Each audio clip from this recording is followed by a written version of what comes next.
Out of those developments in the fight against COVID-19, the European Union just authorized the AstraZeneca vaccine for all adults, and Johnson & Johnson reveals its COVID vaccine is, quote, highly effective. Phase 3 trial data just released today puts the vaccine at 85% efficacy against severe COVID and 100% effective against hospitalization or death. Johnson & Johnson plans to submit its data to the FDA by the end of next week.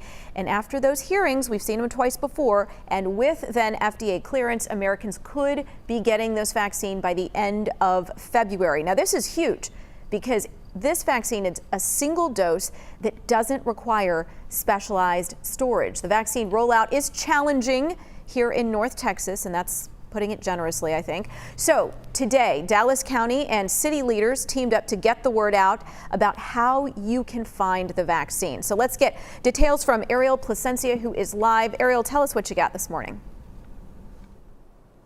Yeah, hey there, Sonia. Thanks so much. So we've heard from you viewers all the reasons why you're frustrated with this vaccine rollout process. And Dallas and city and county leaders are also frustrated, too. And they acknowledged some of these problems at a press conference at the Fair Park vaccination site earlier this morning. Now, they know this process has been bumpy. They know that more vaccines, you just heard Sonia, are on their way. So in order to make this go smoothly, they're really pushing this call to action to get everybody registered. They're calling on businesses, neighborhood leaders, community leaders to get the word out. And they are trying to make it as easy as possible for you. So they debuted this QR code. Basically, you just point your phone's camera at it, and it will take you directly to the state's Vaccine Hub website. And Dallas County Judge Clay Jenkins is encouraging everybody, register at any vaccine hub that you're willing to drive through. You don't necessarily have to live there, but that'll help you increase your chances of getting the shot. Now, also at today's press conferences, leaders acknowledge that they are having some challenges in reaching the minority communities. We have to make it known within the African-American community that we trust this vaccine, that this vaccine is safe. We're seeing that the numbers are lagging, especially when we see registration of Latinos and African Americans.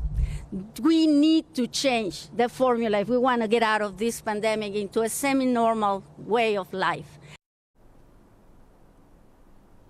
Now, we also know there's been frustrations with people maybe forwarding that appointment link, and then when other people show up to what they thought was their appointment, they're turned away. Well, Judge Jenkins is frustrated too, and we asked him what he's doing about it. Take a listen. And we're going to get that fixed next week.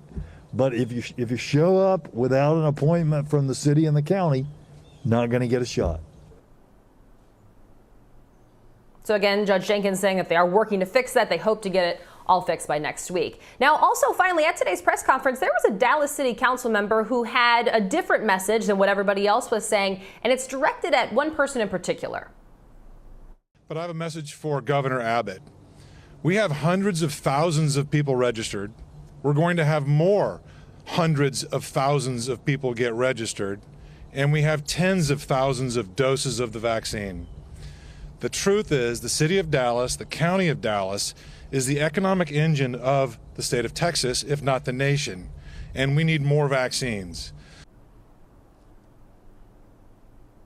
So, of course, if we hear from the governor, we'll keep you posted on what he has to say if he responds. Now, meanwhile, please register for the vaccine. That's what Dallas City and county leaders are pushing. If you need any help, we've got a lot of information over on our website, WFA.com.